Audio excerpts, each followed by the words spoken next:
Yes, Mr. President. Anomalous corruption in the flood control projects are not even members of the Philippine Contractors Association. Attorney Ernie Bagao na mention po na may-ari ng EGB Construction ay isa po doon sa top 15 na ayon po sa listahan ng Pangulo ay nakakuha po ng 7.7 billion pesos. Siya po ay board member ng PICAP, Mr. President. I think our good colleague didn't get the question. We recognize the distinguished colleague from Palawan and Davao City, no other, and the Republic of the Philippines, no other than Senator Erwin Tulfo to take advantage of the privilege hour, Mr. President. Senator Erwin Tulfo is recognized. Thank you, Majority Leader. Mr. President, distinguished colleagues, I rise today on a matter of personal and collective privilege, not just with concern, but with outrage. Outrage, Mr. President, over a law that was meant to regulate the construction industry, but has now been twisted into a weapon of abuse, greed, and corruption. Ang tinutukoy ko po ay itong Republic Act number 4566 o ang Contractors License Law. At sa ilalim ng batas na nag-amyenda dito ay ang Philippine Contractors Accreditation Board o PICAP na siyang nagbabantay, nangangasiwa at nagre-regulate sa industriya ng lahat ng konstruksyon sa Pilipinas. Maganda po ang batas na ito, maganda po ang layunin, Ginoong Pangulo. Ngunit may malaki pong problema. Ayon kasi sa nasabing batas, kailangang lahat ng mga miyembro ng PICAP ay may 10 taon o higit pang karanasan sa pangungontrata. Now, Mr. President, I ask you in this chamber, how can contractors regulate themselves? How can we expect impartiality when those who sit in judgment are the very same people who compete for and corner government projects worth billions of pesos? This is not regulation, Mr. President. This is what you call state-sanctioned conflict of interest, and it directly violates Republic Act number 6713 or the Code of Conduct and Ethical Standards for Public Officials and Employees. And true enough, Mr. President, reports are out that some board members, supposedly watchdogs of the industry, have themselves backed massive flood control projects like Engineer Ernie Bagao, a PICAP board member and owner of the EGB Construction Corporation. This construction company, according to President Marcos, bagged 7.7 billion pesos worth of flood control projects from 2022 to 2025. And these projects are not only tainted with allegations of overpricing and substandard work, but some are outright ghost projects. EGB Construction Corporation reportedly also owns Wow Builders, who is said to be behind several ghost projects in Bulacan, Mr. President. Ang isa pang opisyal na PICAP na si Engineer Arthur Escalante ay nabanggit din ni Senador Ping Lacson na nakakuha ng malalaking kontrata sa pamahalaan. Tell me, Mr. President, paano magiging patas ang isang board o ahensya kung ang mga miyembro nito, opisyales, ay sumasali at nananalo sa bilyong-bilyong kontrata ng gobyerno, lalo na sa mga flood control projects na ngayon ay nalulubog sa kontrobersiya, anomalya at katiwalian. PICAP is silent because how can they investigate themselves? How can they police their own ranks when the law itself did not explicitly prohibit its officials to stop its construction business. Mr. President, let's stop sugarcoating. This is corruption in broad daylight. Mr. President, this cannot go on. We have to ask ourselves, should contractors still dominate pickup? Should those who accredit and regulate be the same people who rake in government contracts? Should we impose a total ban on pickup members and their companies from bidding in public works while in office with a strict cooling off period after?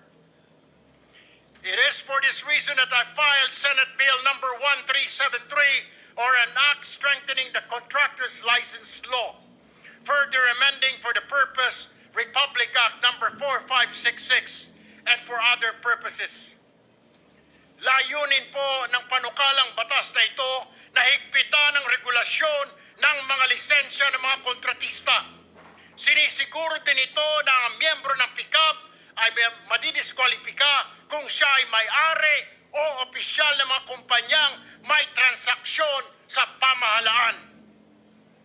Mr. President, the Filipino people deserve honesty, fairness in public works projects that truly serve their communities. Not this circus where regulators double as beneficiaries, where laws are exploited and where corruption festers under the guise of legality. Ang Republic Act number 4566 ay naging bulok na batas na ginagamit sa pansariling interes. It was meant to protect the public, Mr. President, but now it is protecting the pockets of the few. Mr. President, it is time to slam the brakes on this racket. No more thieves involved in the creation of our national budget. No more regulations or regulators doubling as profiteers. No more flood control projects that serve as cash cows for the few, while millions of Filipinos ay nalulunod at inaadod ng tubig baha. Enough is enough, Mr. President. We have to take action. Maraming salamat po at magandang hapon sa ating lahat. Thank you, Senator Erwin Tulfo. Mr. Chair, Mr. Majority President, Leader. we move to refer the speech of the gentleman to the Committee on Public accountability. Public Accountability and Civil Service, Your Honor. Thank you, Mr. President. I would like to associate myself with the privileged speech of Senator Erwin Tulfo. PCOP is currently at the center of investigations associated with either ghost or substandard government infrastructure projects. As the government institution tasked to strictly monitor licensed contractors, PCOP is in hot water as corruption, including under-the-table dealings, easily favors fly-by-night contractors and discourages honest contractors. PCOP, together with its parent agency, the Construction Industry Authority of the Philippines, or SIAP, should be made accountable with this mess. Hindi po sapat ang resignation ng ilang opisyal ng PCOP upang ayusin ang problemang ito. There should be major reforms to improve the licensing and accreditation process. I thank Senator Erwin for filing Senate Bill number 1373 to strengthen the contractor's license law, the law which requires all contractors, subcontractors, and specialty contractors to obtain license from the PCOP. In line with this, Mr. President, is the gentleman from Palawan, Ilocos, and Davao willing to answer a few questions? Sure, Mr. President. But before You may proceed. because Ilocos, my father is from Ilocos, my mom is from Davao, and he has a residence in Palawan. So, is that correct, Mr. President? That's true, Mr. President. Okay, before my question, Mr. President, I just need to make some point here. During the last hearing sa Blue Ribbon, I called the attention of the leadership of PCAP na sabi ko dapat yung mga opisyalis na yon ay ma-issuean ng whole departure order, particularly these people. Number one, Dr. Pericles Dakay, Engineer Arthur Escalante, Engineer Ernie Bagao, Attorney Herbert Matienzo, Attorney Marco Matt and Doris Gacho. Ito po yung mga opisyalis ng PCAP para sa akin ay dapat maimbestigahan at kung kinakailangan ay makasuhan. Bakit kanyo, Mr. President? I found out na prior to May 12, 2022, ang sinisingil na para sa licensing fee ng mga contractor na nag-apply para maging contractor was 100 pesos. Again, 100 pesos. Pero noong May 12, 2022, naging effective yung RA 11711, amending the contractor's license law from 100 pesos, ito ay dapat ang sinisingil na ay 5,000 pesos. Pero gayon pa man, tuloy-tuloy pa rin ang paniningil nitong mga taga-PCAP ng 100 pesos at sino-short change ang government ng 4,900. Ang tanong, saan na pupunta yung 4,900 pesos kada aplikante ng mga contractor? Kaya nag-issue ang Commission on Audit ng report at sinasabing sila ay short ng 258 million pesos. At nung kinausap ko sa nasabing hearing, ito mga taga-PCAP, ang sinabi nila kasi nag-issue sila ng IRR at pinoward kay Presidente bago raw mai-implement yung 5,000 na singil. And I told them, hindi, kasi wala doon sa procedure, sa provision, na dapat magkaroon ng IRR para makasingil ng 5,000 gawing effective after may pass yung RA 1171, 711. Ang sabi ng Presidente, kasi yun daw ang sabi ng kanilang mga abogado. So sabi ko, yung mga abogado nila siguro ay op-op, kailangan na mag-resign dahil di nila alam kung ano yung pinanggagawa nila. But anyway, Mr. President, my question to Senator Erwin, ano po yung mga salient features ng SBN 1373? Marami po, Sen. Rafi, Mr. President, ang meron itong Republic Act, or not Republic Act, but SB 1373. Narito po ang ilan dito, ang reorganisasyon po ng PCAP na ang kanilang mga miyembro na 5, chairman plus 4 po na miyembro, ay dapat po mga representante mula sa DPWH, Securities and Exchange Commission, at contracting industry at saka academe or civil society. At alisin na po yung mga kontratista na mga nakaupo po doon. Isa pa po, mas stricto na qualification para sa mga miyembro. Dapat po ang miyembro nito ay natural-born Filipino, residente po ng 8 taon dito sa ating bayan, at least 35 years old, na may maganda pong moral character. Disqualification cannot be an owner po, officer or stockholder of a construction company with government transactions. Dapat po wala kung siya po ay may negosyo. If a conflict of interest arises during his tenure, the member must divest interest within 30 days, Mr. President. Isa pa pong feature nito ay ang fixed term of office. Ang chairman at ang mga miyembro ay magsisilbi po ng 3 taon at wala na pong reappointment. Enhanced powers of PCAP. PCAP can now investigate violations motu proprio on its own or upon verified complaints. Ang nangyayari po kasi ngayon, Mr. President, hindi sila nag-iimbestiga dahil paano nila iimbestigahan ang kanilang mga sarili, Mr. President? At panghuli po, stronger accountability of contractors. Prescripted period of filing charges extended to 10 years. yung mga substandard at saka mga ghost projects, dapat po kahit na 10 taon na yan at pwede pong kasuhan. Renewal after revocation of license may only be reissued upon proof, demonstrable financial and operating capacity, full satisfaction of losses, costs and compliance with condition of revocation. Yan po ang mga salient features po ng naturang Senate bill, Mr. President.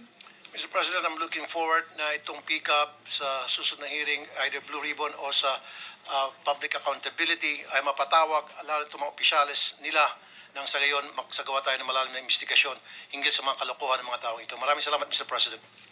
Maraming salamat po, Mr. President. Thank you, Senator Rafi. Senator Rodante Marcoleta is recognized.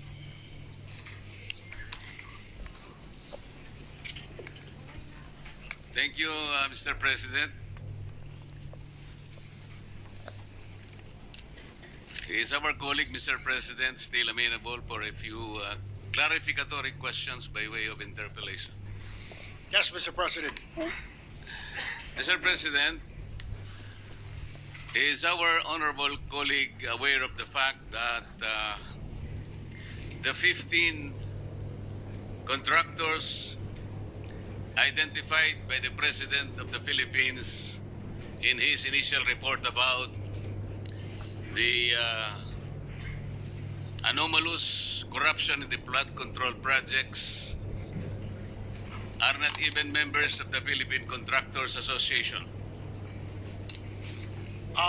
Mr. President, yung si Attorney Ernie Bagao na mention po na may-ari ng EGB Construction ay isa po doon sa top 15 na ayon po sa listahan ng Pangulo ay nakakuha po ng 7.7 billion pesos. Siya po ay board member ng PICAP, Mr. President.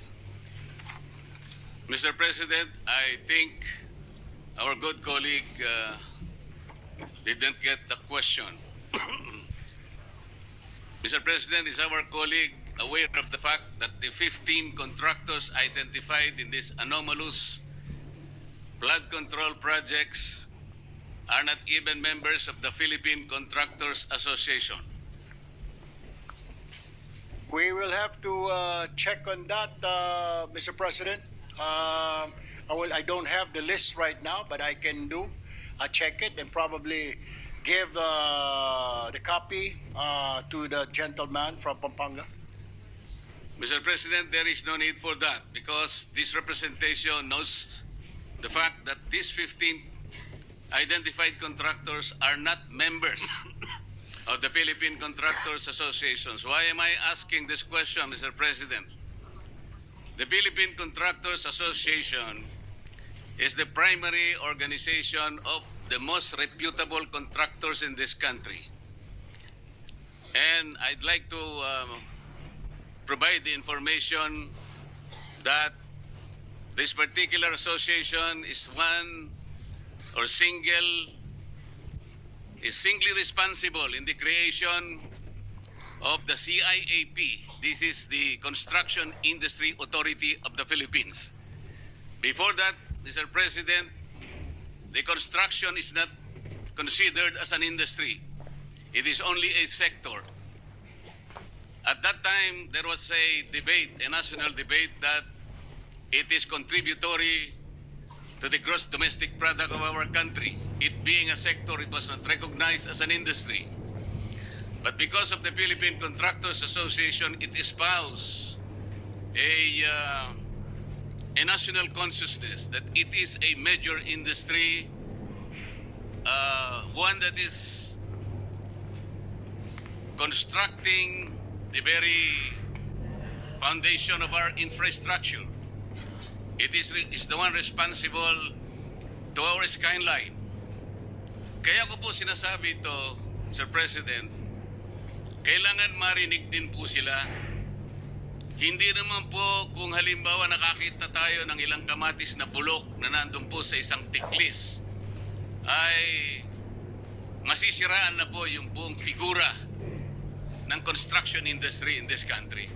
Napakarami po ng reputable. Ito po kaya ko po sinasabi baka po sa pagbanat natin do sa 15 lang, kung tutuusin ay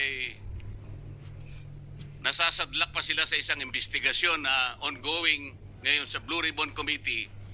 Sana'y tingnan natin po yung mga matitibay na haligi ng construction industry na sila po yung nagtayo, sila ang nanguna kung bakit nagkaroon po ng CIAP, ng Philippine Contractors Accreditation Board sa ilalim po ng Department of Trade and Industry.